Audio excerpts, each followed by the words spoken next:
Après le départ des mages, ensuite le Seigneur apparaît enfin à Joseph et lui dit: Lève-toi, prends l'enfant et sa mère et fuis en Égypte. Reste là-bas jusqu'à ce que je t'avertisse, car Hérode va rechercher l'enfant pour le faire périr. Joseph se leva. Dans la nuit, il prit l'enfant et sa mère et se retira en Égypte, où il resta jusqu'à la mort d'Hérode, pour que soit accomplie la parole du Seigneur prononcée par le prophète. D'Égypte, j'ai appelé mon fils. Alors Hérode, voyant que les mages s'étaient moqués de lui, entra dans une violente fureur. Il envoya tuer tous les enfants jusqu'à l'âge de 2 ans à Bethléem et dans toute la région, d'après la date qu'il s'était fait préciser par les mages. Alors fut accomplie la parole prononcée par le prophète Jérémie.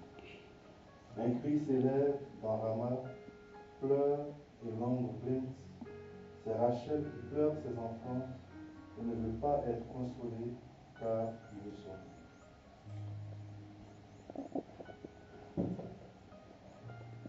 Acclamons la parole de Dieu. Louange à toi, Seigneur Dieu. Louange à toi, Seigneur Jésus. Louange à toi, Seigneur Jésus. Louange à toi, Seigneur Jésus.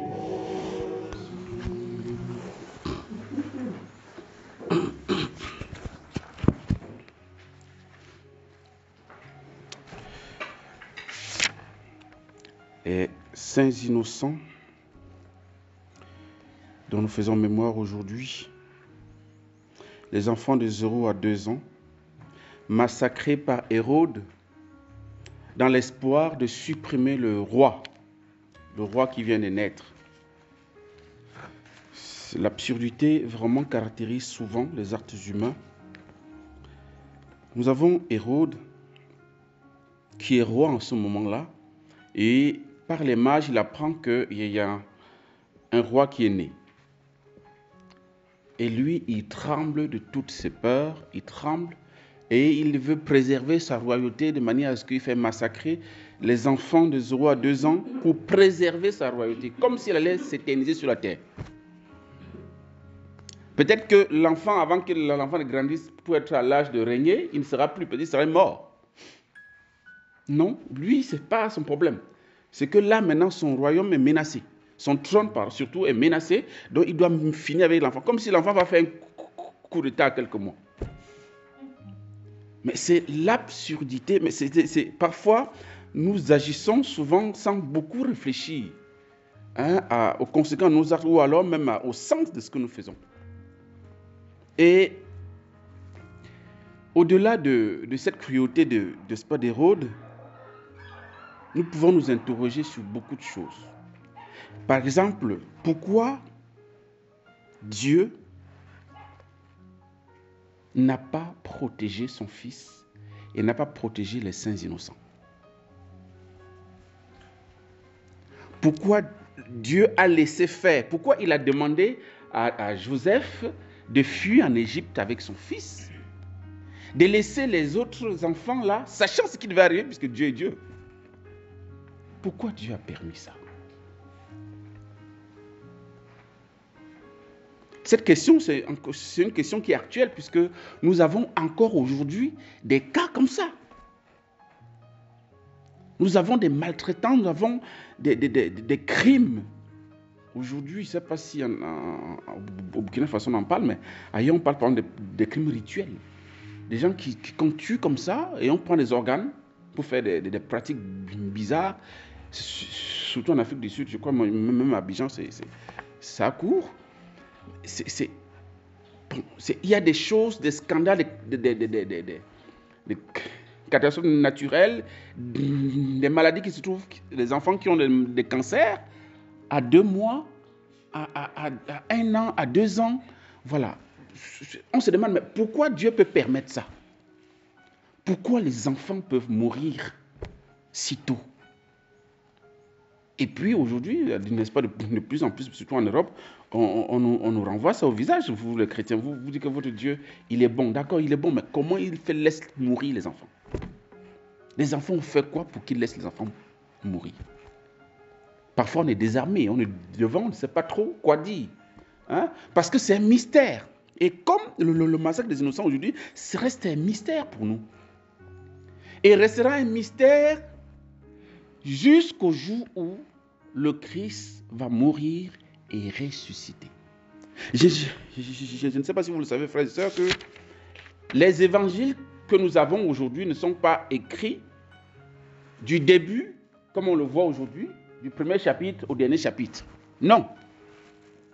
Les évangiles sont d'abord une prédication des apôtres de ce que le Christ a accompli, il a fait et dit. Et ils ont commencé par prêcher sa résurrection. En fait, sa passion et sa résurrection. Voilà le commencement des évangiles. C'est-à-dire que c'est lorsqu'il y a eu la résurrection, c'est lorsque le Saint-Esprit est descendu sur eux, qu'ils ont commencé à comprendre tous les actes de Jésus, tout ce qui s'est passé avant lui, jusque-là. La lumière qui éclaire l'évangile, qui permet de comprendre l'évangile et tout ce que Jésus a fait, c'est la résurrection. Et donc, les saints innocents, personne ne pouvait comprendre ce qui se passe en ce moment-là. Si le Christ n'était pas mort et ressuscité, personne ne pouvait comprendre le sens de la mort, n'est-ce pas, des saints innocents. C'est à la lumière de la mort du Christ et de sa résurrection que les apôtres ont compris, que Matthieu particulièrement a compris, puisqu'il est le seul à rapporter ça, a compris que en fait, les innocents, les enfants qui sont morts, lorsque Jésus est né, prophétisaient le mystère de la passion du Christ pour le salut du monde. Matthieu lit donc la mort de ces innocents comme étant le martyre de plusieurs enfants pour sauver celui qui plus tard, 30 années après, va sauver l'humanité tout entière.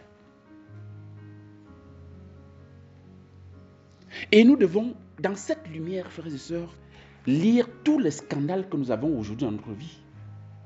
Que ce soit dans l'église, il y a beaucoup de choses qui se disent, qui se sont faites aussi. Il ne faut pas nier ça. Nous pouvons comprendre tous ces scandales, tous ces morts innocentes, qu'à la lumière du mystère de Christ qui est mort et ressuscité. Un philosophe disait que lorsqu'un enfant naît, on est assez vieux pour mourir. Il est assez vieux pour mourir. Comme pour dire que la vie humaine en soi n'a pas de sens si elle n'est pas tournée vers Dieu. Si elle ne s'achève pas dans le mystère de Dieu. Si elle ne s'achève pas dans le royaume de Dieu. Ces enfants sont morts, ce sont des prémices des rachetés. C'est-à-dire, ce sont les premiers chrétiens. C'est-à-dire que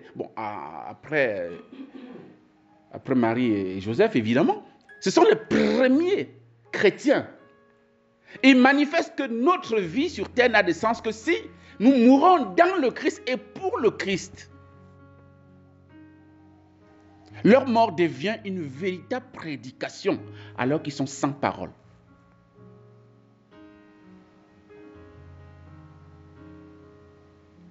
Et nous devons toujours, frères et sœurs, regarder le Christ dans tout ce qui nous arrive, dans tous les scandales que nous pouvons vivre, dans le scandale qu'il y a autour de nous. Regardons le Christ. C'est la fin de notre vie. On n'est pas venu sur terre pour s'éterniser sur la terre, comme Hérode a pensé le faire. En tuant ses enfants, il pensait rester sur terre indéfiniment. Mais il oublie qu'il va mourir. Nous aussi, et même les mères d'enfants et tout ça, nous avons des enfants, c'est vrai, ils sont mignons, ils sont beaux, on a besoin de rester avec eux, on a besoin, comme disait un de mes amis, n'est-ce pas, l'autre jour, qui a perdu son fils, de 17 ans, il me disait, mon frère, je ne sais pas, je pensais que ce sont les enfants qui enterrent les parents.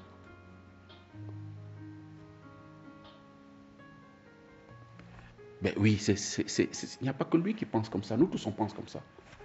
Nous tous on pense que normalement ce sont les enfants qui enterrent les parents. Mais lorsque les choses comme ça arrivent, c'est pour nous rappeler que ce n'est qu'une logique humaine de penser ainsi. Ce n'est pas la logique de Dieu. Dieu peut à tout moment nous appeler parce qu'il est le maître de la vie et de la mort de l'homme. C'est lui le souverain, c'est lui qui nous donne la vie. Quand on est tel jour, ce n'est pas nous qui avons choisi. Ce n'est pas les parents qui ont choisi. C'est Dieu qui choisit. Et c'est encore Dieu qui doit décider du moment de notre départ. Ça peut être 2 jours après la naissance, ça peut être 1 jour, ça peut être 1 an, ça peut être 10 ans. C'est lui qui décide. C'est lui qui est le maître de la vie.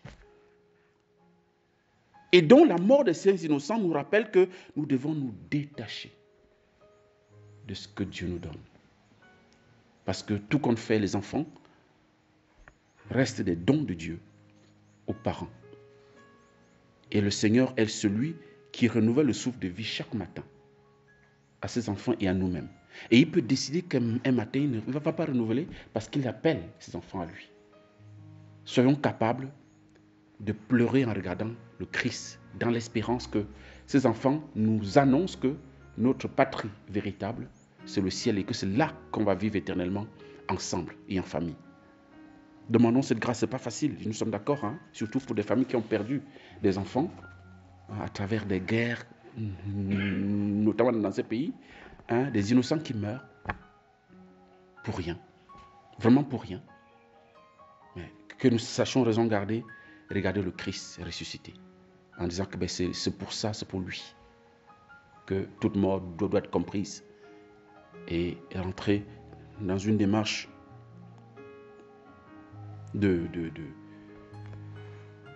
d'espérance, de foi et d'amour. Prions aussi au cours de cette Eucharistie, comme je l'ai dit, pour tous les enfants avortés, tous ces innocents qui, de par le monde, meurent tous les jours. En France, il y a 10 ans à peu près, on donne les statistiques qu'il y avait 220 000 avortements par an. Ça, c'est il y a 10 ans. Et ça, ce sont des chiffres officiels. Sans compter les nombres des avortements qui se font, n'est-ce pas, dans la maison, de manière clandestine. J'imagine qu'aujourd'hui, le chiffre a peut-être doublé, je n'en sais rien. Imaginez rien qu'en France, c'est comme ça. Il faut multiplier par le nombre de pays où l'avortement est légalisé. Et en plus, ajouter bien sûr aux pays là où ce n'est pas légalisé, où ça se fait chaque jour. Combien d'innocents meurent par jour? Combien? Prions pour que le Seigneur reçoive ses enfants auprès de lui et que par leur intercession, par leur sang uni à celui du Christ, leur bourreau aussi puisse se convertir. Amen.